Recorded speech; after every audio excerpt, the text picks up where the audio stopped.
Non, on a fait un match cohérent. C'est dommage de prendre ce but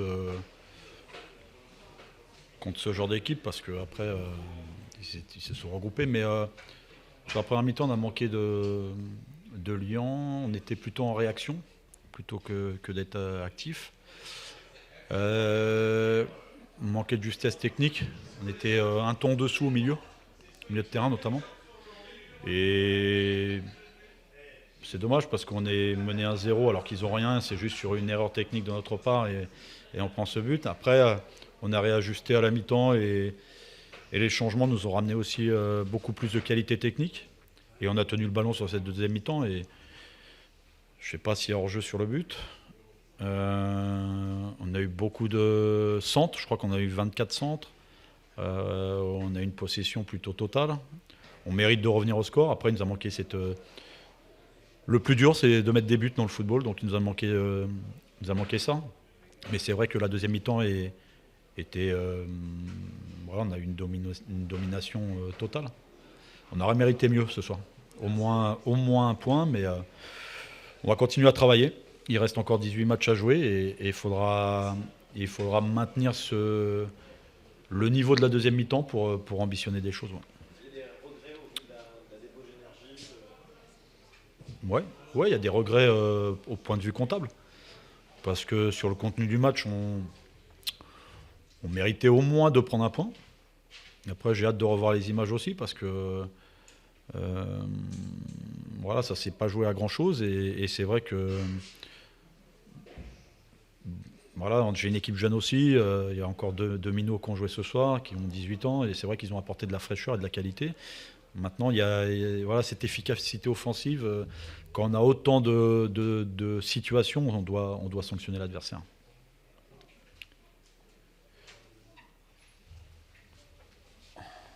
L'équipe a semblé justement avoir un manque d'inspiration ou c'est vraiment la qualité technique qui fait défaut sur l'avant-dernier geste? Ouais, la dernière passe. Dernier geste, parce que jusqu'à 20 mètres du but, on était très très cohérent. On a fait un nombre de centres incalculable. On a amené le ballon dans la surface de réparation, mais on n'a pas mis assez de tranchant dans ce dernier geste, dans cette prise de décision qui fait mal à l'adversaire. Les coups de pied arrêtés aussi n'ont pas été bien frappés ce soir, mais j'ai un petit goût amer, même un gros goût amer dans la bouche par rapport au résultat. Après, la deuxième mi-temps est quand même très intéressante et il va falloir continuer dans ce niveau technique et dans ce niveau de jeu, surtout au niveau de la deuxième. C'est pas la première fois que l'équipe a besoin de la mi-temps justement pour proposer un truc un peu plus cohérent. Ouais, je suis pas forcément d'accord, ça fait longtemps. Non, je pense aussi que le match de dimanche, on l'avait dans les jambes. Il y a une grosse débauche d'énergie. À l'intérieur du jeu, on était un ton en dessous par rapport à ce qu'on est en capacité de faire, que ce soit les trois à l'intérieur et le rapport de force, on sait qu'il se gagne à l'intérieur. Donc, malgré cela, on a quand même une paire de situations pour marquer et pour ramener au moins un point. Maintenant, on va se concentrer sur les 15 jours qui vont arriver pour la réception du Mans, pour réenclencher la dynamique. Ok. Merci. Au revoir.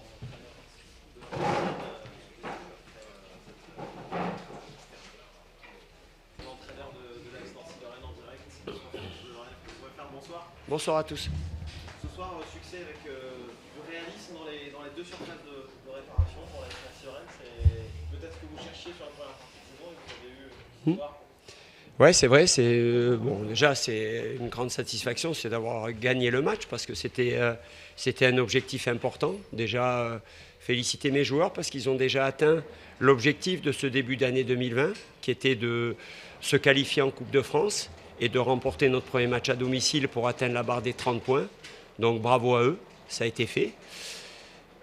Et ensuite, c'est vrai que j'avais eu l'occasion dans le magazine du club de dire que un des axes de progression, c'est d'être capable de gagner des matchs en ayant un petit peu moins d'occasions de but que sur certains matchs à domicile que l'on n'a pas gagné.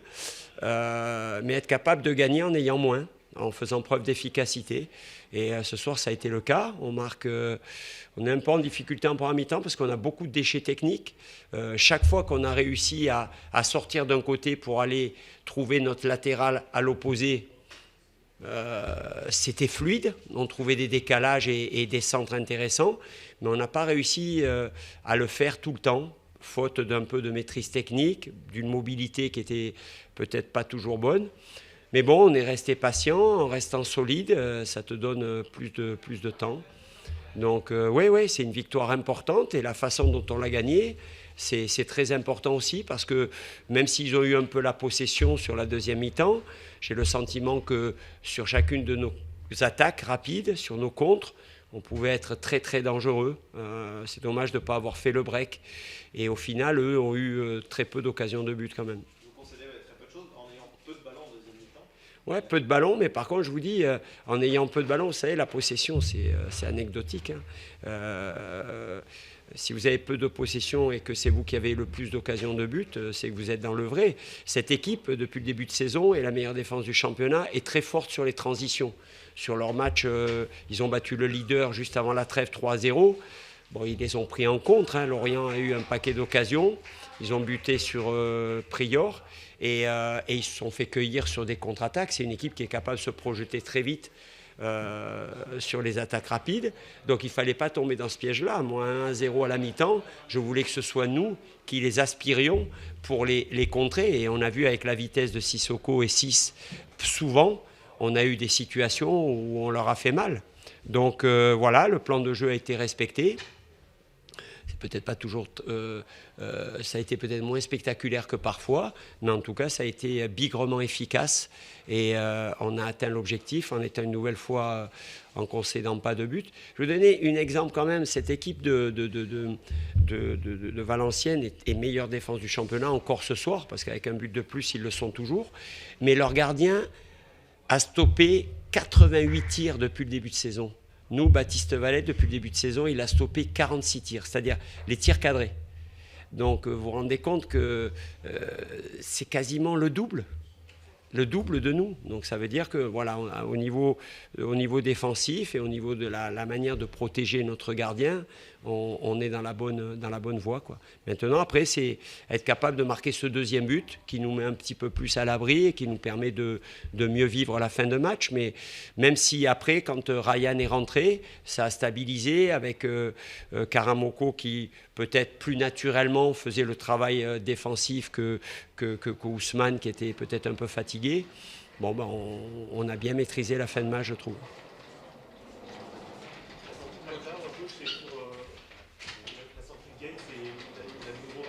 Ben, cette fois, c'était pas le pied, c'était bon. Vous avez vu quand même qu'il boitait, je pense. Voilà, donc c'était le tendon rotulien. Sur la réception d'un saut en première mi-temps, ça lui a réveillé une douleur au tendon rotulien et c'est devenu de plus en plus douloureux au fil des minutes. Et Kenny Rocha aussi est sorti sur blessure, sur une douleur à l'adducteur. Donc j'espère que là aussi on va être un peu épargné parce qu'au bout d'un moment, les miracles, ça dure qu'un moment. Je veux dire, parce que je ne sais pas si on se rend compte quand même que des joueurs qui nous manquent et qui ne sont pas là, et l'équipe est toujours là, est régulière, est constante. Donc c'est une sacrée performance.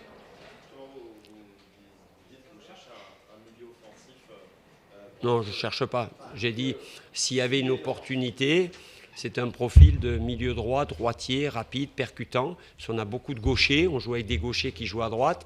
Et j'aimerais avoir un vrai spécialiste de couloir droitier. Parce que Papis, de temps en temps, quand il me dépanne là, c'est pas son poste. Même si Saliou peut dépanner, même si Dorian Bertrand, quand il est là, peut dépanner. Donc voilà, donc si une opportunité se présente, mais qui est vraiment quelque chose de quasiment gratuit, parce que ça peut être que comme ça, on verra. Mais sinon, je demande rien, moi.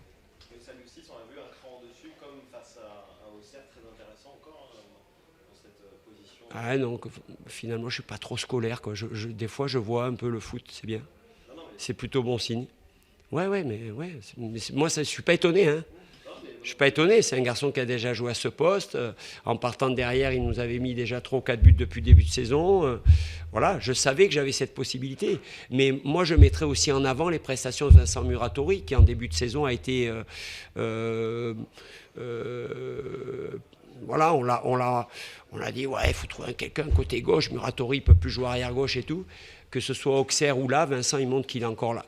Il est encore là et bien là. Il fait de sacrées performances. Et donc, ça permet de libérer un peu Salio un peu plus haut. Donc, c'est bien. C'est bien. Mais bon, c'est une option, mais c'est une option aussi que Salio joue arrière gauche aussi. Parce que je veux pouvoir utiliser Vincent comme je le fais pour le préserver toujours et qu'il puisse jouer les matchs en pleine possession de ses moyens. C'est pour ça d'ailleurs qu'il n'a pas joué en coupe. Parce que j'étais déjà très satisfait de son match à Auxerre.